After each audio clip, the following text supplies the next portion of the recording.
John, it's interesting. Last night, my husband and I were having dinner with four couples, all of different ages and stages of life. And I was talking about how excited I was to record this podcast with Jeff Hall today about the importance of friendships in our life. And the conversation really turned to thinking about ultimate retirement. And again, it's many years off for many of us, but the dinner conversation was just fascinating in that none of us had really thought about this very carefully, thought about the idea of replacing friendships in our life as we look to retire and go to a different stage of life. And it really produced just an engaging conversation. And so I'm so excited to think about learning more about this. I don't know, John, if that's something that you've thought about in your own life or it's conversations that you're having.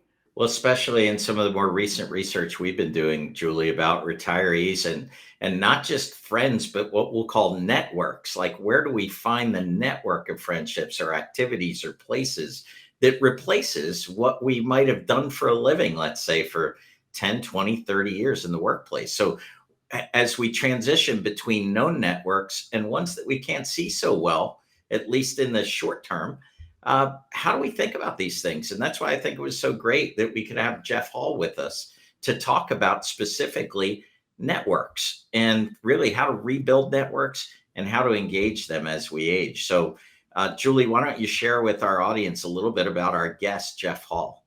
Jeffrey A. Hall is a PhD from the University of Southern California and is a professor of communication studies and director of the Relationships and Technology Lab at the University of Kansas. He is a past chair of the Human Communication and Technology Division of the National Communication Association and is current chair of the Interpersonal Communication Division of the International Communication Association. His award-winning book, Relating Through Technology, was published by Cambridge University Press in 2020. He has written for the Wall Street Journal and has been interviewed by the New York Times, National Public Radio, the Washington Post, Financial Times, USA Today, The Atlantic, U.S. News and World Report, and CNN, and has also appeared on The Steve Harvey Show and It's Personal with Amy Hoggart.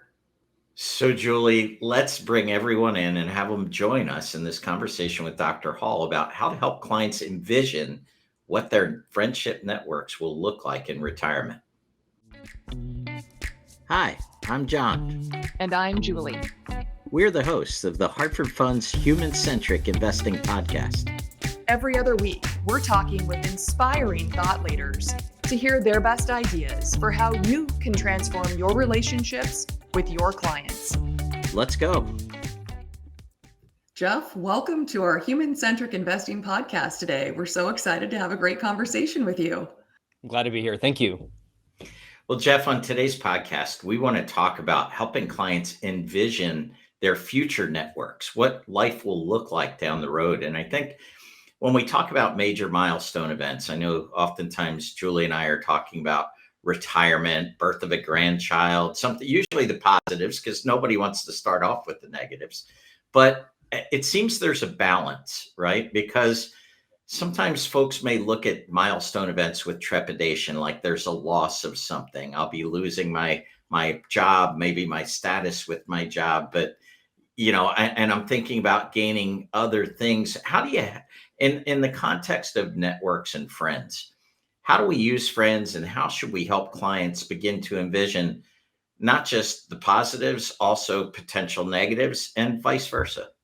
Yeah, that's a really good question. One of the things that I like to think about a lot is this concept that we have kind of a network of people that we live among. We have the people in our homes, we have the people at our work, we have the people in our community or in our neighborhood. We have the people who we, have conversations with and talk to about important things, from financial planners to our hairdresser to the person who, favorite person, our barista, right? So we have all of these different ties in our space. And one thing that I like to think about when I think about those ties is all of those ties are very much geographically space important, right? That geographical spaces matter. So if you are not physically with another person, it actually becomes extremely difficult to keep that relationship intact, and certainly at a level of closeness as we might like. So any transition that changes a geographic space, so leaving a job, starting a new school, or quitting school, all of these things make a big difference in whether or not we have access to the people that really matter. And as a person who has studied extensively online networks, social media, people keeping in touch with old-fashioned media like telephone calls, all of those things are surprisingly rare except for our most important people, the people who really matter. And even then, it's probably less communication than we would really prefer to have because it's harder to do.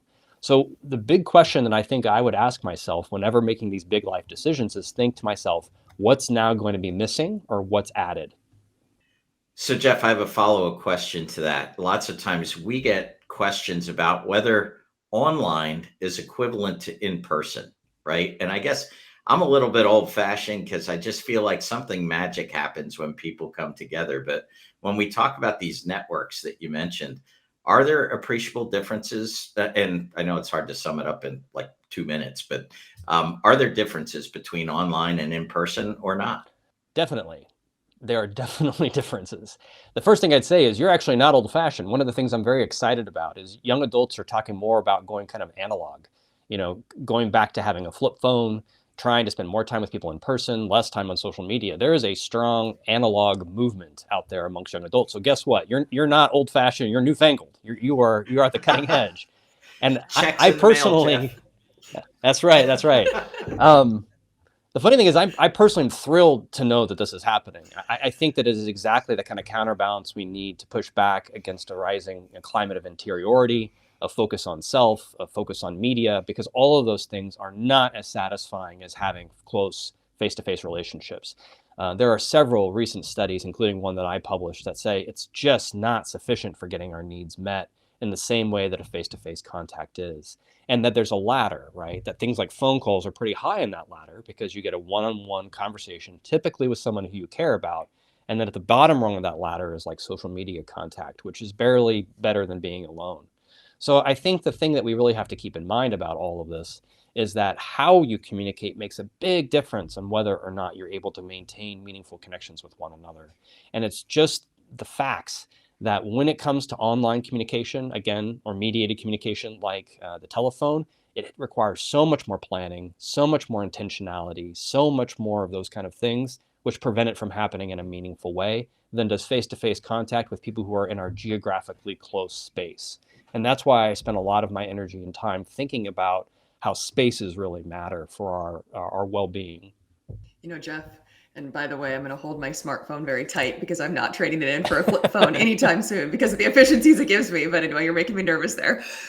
But in all seriousness, when I think so often when John and I speak with financial professionals who obviously are having conversations with their clients every single day about what's their vision for retirement. And so often it's the date that one or both members of the couple stop working, the alarm clock doesn't go off tomorrow, and they want to move as a Seattleite. Maybe they're moving to Scottsdale or to Florida, or they're getting that second home. And all of a sudden it's going to be beautiful weather. They're going to golf together, do all of these leisure activities. And I think that that's obviously such an attractive picture that one paints in their mind of retirement. And I'm sure for so many aspects of that do come to fruition.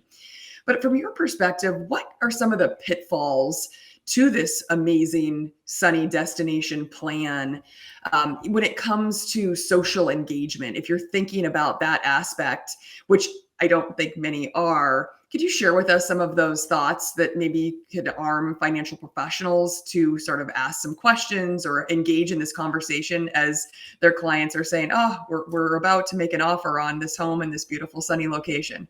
Yeah, I mean, I would start with saying something that I think is critically important. Research study after research study has demonstrated that if it comes to the most important outcomes in your life, and this research has done a lot on people of retirement age, that your social relationships, your frequency of communication, your opportunities to talk to people that matter, the quality of your relationships and quality of communication predict your longevity, they predict your health, they predict whether or not you're happy. It depends on whether or not you're satisfied with your life. Relationships matter, and they matter even more than things that you might guess matter for your health, such as like BMI or how much you smoke. I mean, it is a huge predictor of all the most important things. So I'm thrilled for those clients who want to move to a sunny locale and some warm weather. But I would also say, who are you moving to, right? There is a place you're moving to, but who are you moving to? And if there is no who, there's no person, there's no people that you're moving to, you're going to have to acknowledge the fact that you're going to have to start from scratch. You have removed yourself from an embedded community of people that you knew from work, from your community, those weak tie relationships, as we talked about before, or all of these different sort of people who are very much part of your day-to-day life. And you're imagining a place where you're doing all these things, but you're doing all those things by yourself or maybe only with your romantic partner. And that's a lot of weight. It's a lot of pressure to put on just one person to be able to satisfy all of those belongingness needs, to have the kind of company that would make you a full and complete person. So the one thing to keep in mind here is when you're making a decision about where to go, you should also make a decision about who you are going towards. And Jeff, I think it's interesting. You just mentioned that concept of weak ties. One of the presentations that Julie and I and my team have been doing for clients and financial professionals called the social portfolio. And we go all the way back to Aristotle and start talking about friendships like utilitarian and virtuous and fun. But, it seems to me those utilitarian relationships, those weak ties that you mentioned, friends who aren't really our close friends, but you say weak ties are still important. Kind of in your own words, tell us what weak tie relationships are and why they're important. Yeah, the concept of weak ties came from people who do social network analysis. This is a concept that's about 40 or 50 years old. And it was really kind of two things: strong tie, weak tie. Simple.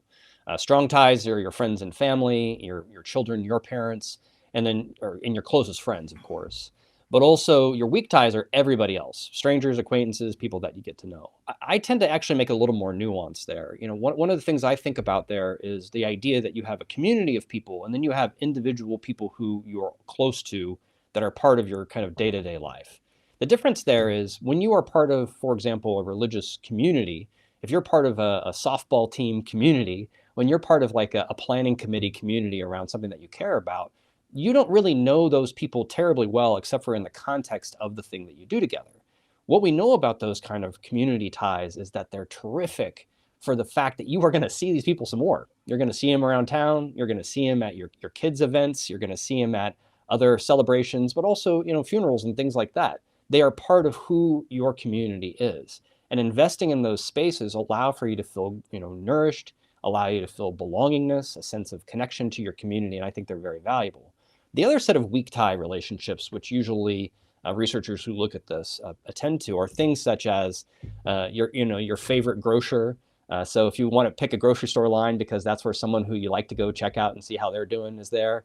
The person who, as I mentioned before, person who cuts your hair, your financial advisor, all of these people who are specific people that you have a reason to keep seeing over and over again. Those are also important people too. When you move away from a place, you lose both, right? You lose the whole set of the weak tie from the community point of view, and you lose all of those relationships built on a service that they're providing, the utilitarian relationships, as you mentioned, for the Aristotelian point of view. But I would point out that both had evidence that they actually relate to a sense of loneliness and belongingness in good ways, right? That people who have stronger and more frequent weak tie relationships are less lonely. And specifically on days where you feel a low belongingness, a sense in which that you're kind of feeling alone or out of sorts, those little contacts matter more. So interestingly, you can have kind of a very meaningful contact or a meaningful conversation with someone when you're feeling disconnected from the other people around you, even if that someone is someone who is kind of a stranger to you or just someone who you know through your professional relationships, because that really tends to makes a difference in whether or not your days are feeling connected. It's fascinating, Jeff, when you talk about, what are you going to, what are you gaining? I just watched my parents experience this, and they retired and had their winter home in Scottsdale, and with no connection, no family, no, maybe some friends down there, but not a huge network. And fast forward 8 years, and my niece and nephew, their grandkids are here in Seattle, and they just sold that house and they're right back here in Seattle because that's where all the action is. So when you were describing that, I just thought, oh, I just lived through that. So it's just interesting to think about that network and what are you heading to? What are you really gaining? I love the way that you put that.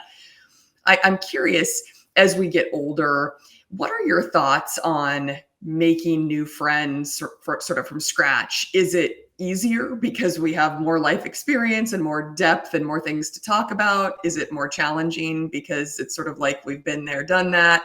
What are your thoughts on that, making new friendships as we age? Yeah, there's a lot of good evidence that unfortunately the golden years of making friends are the youngest part of our lives. And that just tends to be, the research evidence points that out. There's a decade that I like to point to. It's between 15 and 25 years old, where you will have the largest number of friends, the biggest social network, the most people that you know, the most conversations, the most interactions. Part of it is when you're young, you have time, which is critical in being able to make those relationships.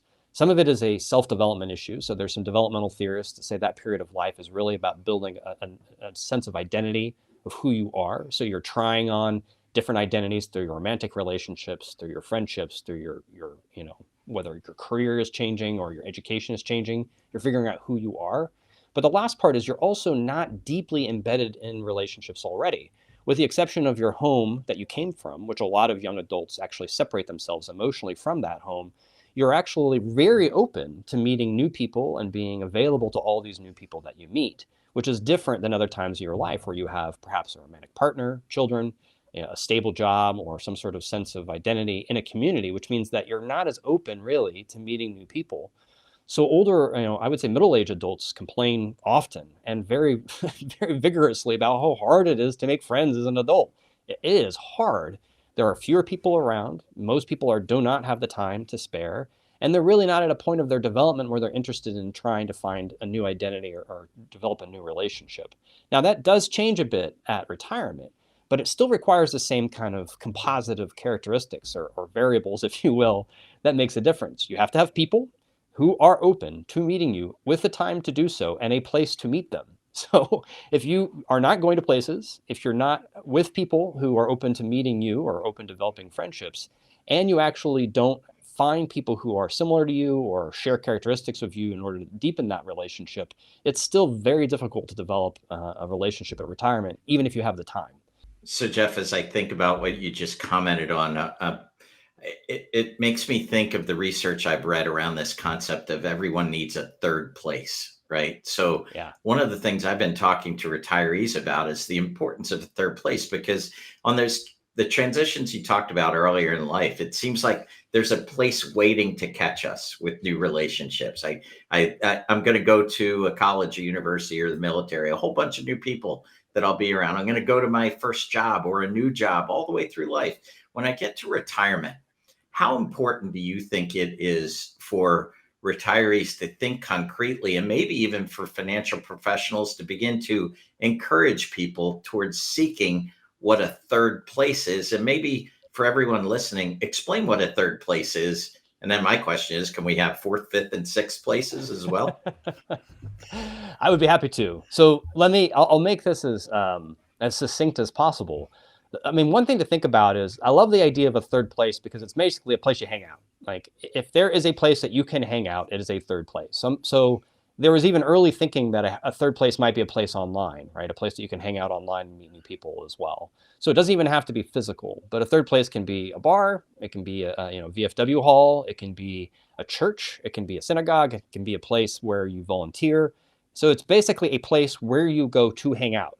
Now, the volunteer one doesn't quite fit that exactly, but you really want it to be a place in which that you're there just for the sake of being there, right? What's unfortunate is that third places are hard to find, right? I mean, we really do not embrace kind of like the pub culture of England. We do not, we are less likely now, Americans are less likely to be members of churches, synagogues, or mosques, or to attend them than ever before. That number is declining and has declined for decades. So there really aren't a lot of these places available. So for financial advisors to recommend people do this, go out, meet people, go to a place over and over again, I think is really, really critical. Your question about whether or not we're able to have fourth and fifth places, I'd actually go backwards in that and say, can I go back to my first place and keep in touch with my friends or the people who are no longer with me physically, right? Because I think we really do not take the time and priority to say, I'm going to make that phone call. I'm going to make sure I catch up. The next trip I take, I'm going to go towards people that I want to see. So my vacations aren't just for leisure and wonderful food, but also for seeing people who I love and I want to keep up with. So I might not extend the circles beyond the third place. I might extend the circles backwards towards the first place and keep in touch with the people who matter most.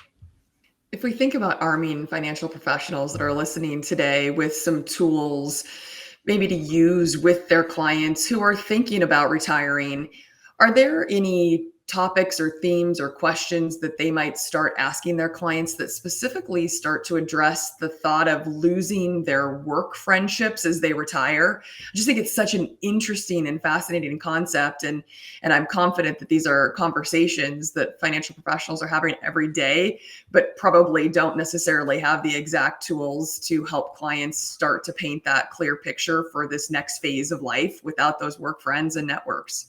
Yeah, I think that's a very hard conversation to have, because I think people are not very intentional about their social health. One of the big themes I'm working on in a new book that I'm writing is to thinking about the idea that social health is really not how we prioritize our energy or time. We think about our physical health, we think about our nutritional health, we think about our exercise habits, but we do not think about our social habits as being part of our health regimen. And I strongly encourage people to think of it that way. So one tool that a financial advisor can think about is, hey, have you thought about your social health, right? Who are the people who matter? How often are you going to see them? Will you see them in this new place that you're going? Are you seeing anyone or meeting new people in the places that you're going to be part of once you have moved or once you have retired?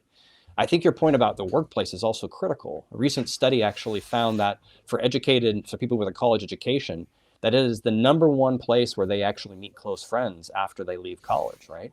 Is the workplace. It's a major place for developing friendships. Now, there's no reason you have to lose those friendships, right? You can keep in touch with the people from your old job, or certainly if they're of similar age of retirement, they may be interested in keeping in touch with you after time has passed.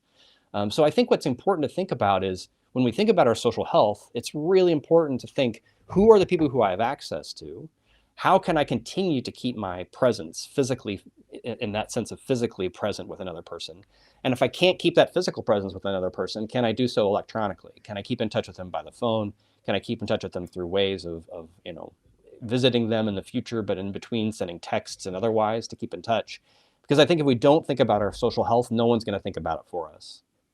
So, Jeff, as we close our episode today on the social networks, I want to give all the folks listening today a leg up in case they're ever wandering around the University of Kansas and happen to run into Jeff Hall.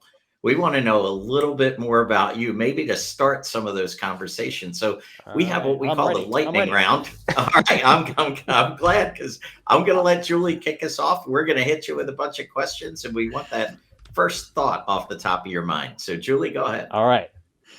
What's your ideal outside temperature? Oh, that's a good one. I actually love an overcast day, kind of mid 60s. So, you could wear a long sleeve shirt or a little jacket, but the sun peeks through occasionally so you can warm back up again. So that would be my temperature. If it's not too hot, not too cold, kind of low to mid 60s with a little bit of clouds. Are you messy or neat? And we're asking for self-perception, not what your family would say. No, I am the neatest person in my family by a long shot. I work constantly to pick up stuff around the house, and why is this here? This needs to go another place. This is not where it belongs.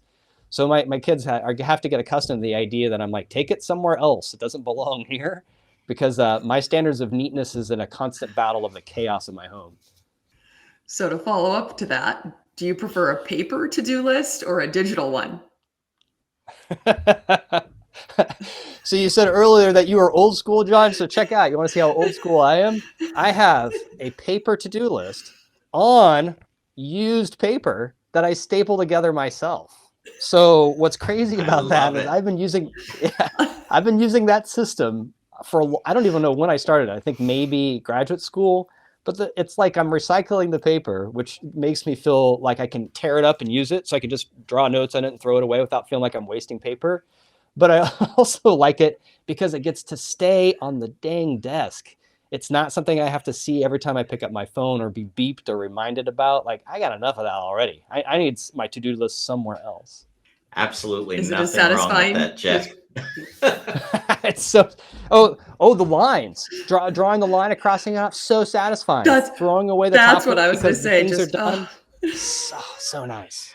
And those little notes where they actually electronically cross it out. That's no good. Electronic cross out, that's nothing. That's like a delete. I don't need a delete. I need a line on the paper. Agree. Jeff, how about dogs or cats? Neither is the answer. I'm very allergic. I'm very allergic to cats, so I can't do that. I go to people's houses. I cannot do the cat thing because I'm my allergies. But I really genuinely like dogs. I just cannot be bothered with the all the things that come with a dog, like the hair, the cleaning up after them. I also worry because goes in I'm line always with like, the neat question. it goes in line with the neat. I think that if I was home a lot more, like not at work as much, I wouldn't feel so bad about a dog being left alone. My parents have a dog and it's a beautiful dog, but it's home with them all the time. So it has good company. So for me, it's like the dog is like my retirement goal to get to the point where I'm actually, home enough to be able to hang out with a dog. That would be like, A+. Well, Jeff, thank you so much for giving us some more insight into the human-centric side of you through that lightning round of questions. For those listening that would like to learn more about Dr. Hall's research, feel free to check out his Relationships and Technology Lab at rntlab.ku.edu, or feel free to secure your own copy of his book, Relating Through Technology. Thank you again, Jeff, for being here with us today. It's been a delight to learn more about friendships with you, and we appreciate your time. Yeah, it's been a lot of fun. Thank you both. Thanks for listening to the Hartford Funds Human-Centric Investing Podcast. If you'd like to tune in for more episodes, don't forget to subscribe wherever you get your podcasts and follow us on LinkedIn, Twitter, or YouTube. And if you'd like to be a guest and share your best ideas for transforming client relationships, email us at guestbooking@hartfordfunds.com. We'd love to hear from you. Talk to you soon. The views and opinions expressed herein are those of our featured guests who are not affiliated with Hartford Funds.